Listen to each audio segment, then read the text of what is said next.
Is the housing market going to crash? I have been seeing this everywhere lately, and my team and I have been getting asked questions about this constantly. Are we in a market crash? What's this scary housing bubble people keep talking about? Are interest rates going to continue to go up? Should I wait to buy? I'm going to break that down on this video. Going to be showing you some data from some experts. So whether you're looking to buy, sell, just wondering what's going on with the market, I want to have some conversation with someone who talks about how crazy the housing market is. This should help with that. Let's get into it. So, do I think we are in a housing bubble? Kind of. Yeah, I do. And as a real estate agent, you wouldn't expect me to say that. But that being said, it depends on the type of bubble we're talking about. Because if you're just talking about blowing a bubble, it pops, I don't think we're in that. If you're talking about the type of bubbles when you were a kid, when you get the plastic and you put it on the straw and you blow and it would make a little plastic ball you could play with as it slowly deflated. Yeah, I think we're in that. I think the market's going to slowly deflate. Now, that being said, I don't think it's going to deflate into a negative point, honestly. I think it's going to deflate to small gains, normal, regular, traditional 3 to 5% increase in value. Over the last 2 years, it has been wild. If you own a house, you know what I'm talking about. If you're looking to buy a house, you know what I'm talking about. It has been probably impossible or discouraging because you've seen home values go up 34.4% over the last 2 years. 34.4%. That's not sustainable. So, let's break down into why that's happening. The pandemic. I know you wouldn't expect that to be the reason for home prices to go up 34.4%, but it is. It's a big contributing factor to why it is. And the reason being is people got more money. Now, I know some people had really tough times around that, but other people were actually making more money during that time. And we weren't spending it. People that were getting their money weren't driving to work. They weren't going out. They weren't spending money on lunch all the time. People were cooking food at home. Another reason it helped big time in appreciating value, people were stuck at home. But with everyone being stuck at home, what did they do? They looked around their house and they went, man, this place is kind of a dump. Yeah, so they started fixing it up. Their spouses started pointing out the honey-do list and saying, hey, you said you wanted to replace the floors. Hey, let's do some landscaping. Hey, let's paint this house. What they did is they actually forced appreciation into the house. Their homes became more valuable. And what do when your house becomes more valuable? You sell it. You upgrade. You move into a bigger house. You say, hey, we're working from home now. Hey, we need a home office. Hey, being stuck in this house, we need a little more space. So people upgraded. People sold their house with all that equity they had and they put it down on a new home. And other people, they cashed out refi'd and bought another home, whether it's an investment property or whether they moved there and rented out their house. And with rental rates being higher than ever, it made sense to them. It made sense. It does make sense. Another reason I don't think this housing bubble is going to pop is because rental rates are higher than they've ever been. There's going to be investors that want to buy houses and rent it out for a profit. And why would people want to rent when they can buy and eventually own that house, to build equity in that house? And on top of that, it's the American dream. People want to buy a house. So there's still a high demand, even though inflation's gone up, even though interest rates have gone up. Everyone's still trying to get into a house. And even though interest rates are rising, and actually are the highest they've been since 2009, they're still historically low. If you look at our history, 5.27% is still extremely low. The reason we think it's high now is because we got spoiled for so long at 4%, 3%, and some even 2%. I know that seems wild, but the reason we were in that was partially because of the pandemic. The government was trying to step in and lower debts and help stimulate our economy, get people buying. Now, we printed too much money, as we all know, and we're having to pay the consequences with inflation because of that. But interest rates at 5.27 are still low. And if you're thinking about waiting, I don't know if that's the right idea either. If you're waiting this year, interest rates are going to continue to go up this year. Flat out. They've already said inflation is going to go up, and over this year, interest rates are going to follow. That being said, in a couple years, who knows? It might drop. I hope it drops.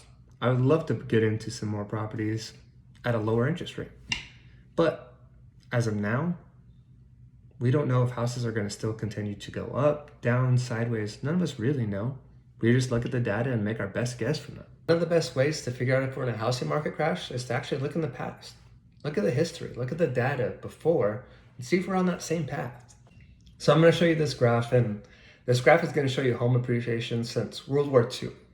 World War II is important because that's when the GI Bill got passed and made it easier for people to buy homes. And now, 2 out of 3 Americans own a home, which is great, and we want to help more people own homes.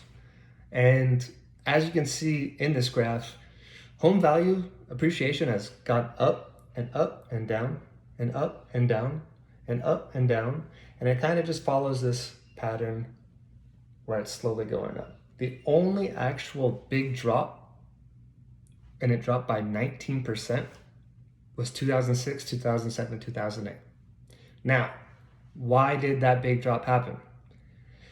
It really comes down to one simple reason: predatory lending. They were giving loans to anybody and everybody. They were giving statement loans where you make a statement saying, I make this much money. I'm not going to show you anything, but I make this much money. And they went, okay, I believe you, and gave you a loan. Another group of people call it the ninja loans, the no income, no job loans. They were literally giving loans to people with no income and no proof of income. People couldn't afford that, obviously. And what happened? It caused a major foreclosure crisis. You know, at that time, actually, over 9 million people had to do some type of distress sale, whether that be foreclosures or deed in lieu or short sale. It was a tragedy for a lot of people and caused a lot of hardship. So what I'm going to do now is I'm going to go over, are we still in some type of lending practice like that? Is this something that could happen in the future? Why or why not? All right, so we know how bad the foreclosure crisis was in 2006, 2007, 2008. But what about the foreclosure crisis now? After all, there were so many people that couldn't afford their home during the pandemic. They had to get on some type of payment plan, or, were worried about losing their home. Well, the truth is they're actually on a downward trend.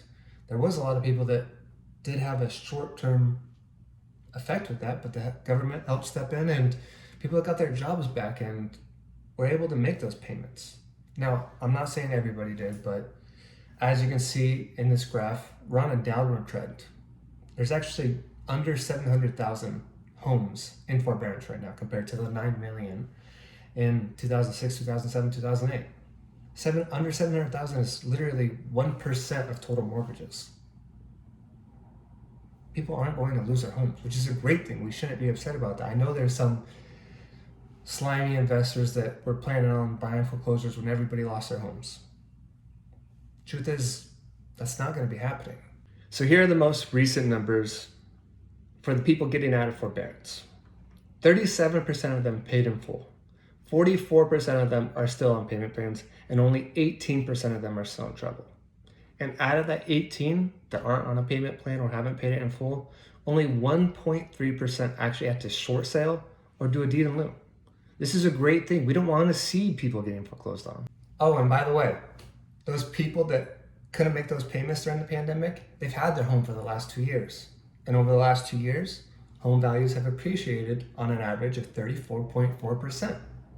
So those people have equity in their home. If they come into a really tough financial spot, they can sell their home. They don't have to get foreclosed upon. They can sell their home and still make a profit. This is awesome. This is what we want. But it's another reason why I don't see a housing bubble popping. Now, I want to go back to what I said caused the 2006, 2007, 2008 crisis to start off with. It was lending practices. It was shady lending practices. What they were doing is they did something that they hadn't done historically, and they started bundling bad credit rates. bad credit loans with a credit loan. Banks and lenders have become a lot more stringent on their lending practices, which is a good thing. Bad also because I would love to just buy homes and say, hey, I make this much money. But overall, it's a great thing because of the fact that you can see our foreclosures are on a major downhill trend. The reason for that being, people have to show that they can make enough money to pay their mortgage now. People have to have a good credit score. People have to do a down payment. Because of that, we're not going to have a major foreclosure crisis like we did in 06, 07, 08. Now, part of the reason these people with credit scores below 620 used to get approved for loans was not just their credit score, they used to just find creative financing ways, right? Lenders used to give out a ton of adjustable rate mortgage loans. As you can see in 2006, 2007, 2008, you're looking at 34, 37, and 33% of total mortgages were ARM mortgages. Now, today we're looking at 1.7% compared to over a third of mortgages used to be adjustable rate mortgages. Now, I do think that as interest rates increase, you will start to see a little more of them, but it's not going to be anything like it was back in 06, 07, 08. Now, another reason I've been hearing people say that we're going to be in a housing crash is because of inflation and increase in mortgage rates. And although I do agree it does and will make times tougher for everybody, I actually have a graph here that's going to show that compared to when we had the last housing market, we're in a much better place. So this graph from the Fed shows that the percent of debt compared to personal income is actually the lowest it's been since 1980. In 06, 07, 08, people used to treat their house like an ATM. They would refinance their house, cash out refi, take that cash and buy a jet ski, a new car, a truck, go on vacation. Maybe they put it in the stock market. But they would take that money out and increase their monthly mortgage into a good amount annually. They leveraged themselves into mortgages that they could no longer afford because they wanted the money, because they thought it's just going to appreciate in equity more. And it didn't. And nowadays, we're not doing that. Over the last 2 years, you're looking at $66 and $34 increase. We're not leveraging ourselves. We're not putting ourselves to a point where we can't afford our mortgage anymore. Because of that, I don't see our residential real estate market collapsing, crashing, popping. I just don't see it. So in this video, I did go over some data, my opinion on things, and I know it might seem a little optimistic, and you might be thinking, oh, he's in real estate, he's optimistic about it. But I'm hoping that with some of the data you saw that you might realize not all recessions, and I do think we are going to go in a recession, equal a housing market crash. That being said, inflation sucks. Rising interest rates suck. Nobody wants that. Do I think it's going to slow down the market? Yes, I do think the equity that we've gained in the last 2 years is kind of a fluke, honestly. Not saying that I think it's going to go down because of that. I just think it's going to slow down. The reason it increased so much is because the government stepped in to save our economy.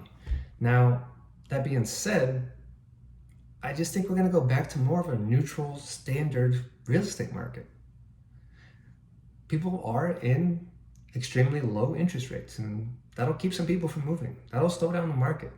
And I think what we're going to just see is kind of standard returns now, which as a homeowner, I love every minute of huge increases in equity, but I also understand that it was kind of a fluke. I still think it's a good time to buy. If I would have waited and not bought, and if I would have bought when I originally wanted to buy, I'd be sitting even better than I am now. It's good to buy. It's good to own something.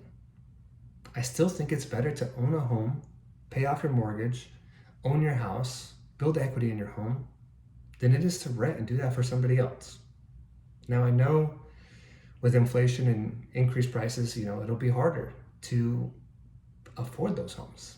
But if you are smart, if you can save your money, if you can cut back on your expenses and purposely save towards this goal, I think we should all have the ability to own a home.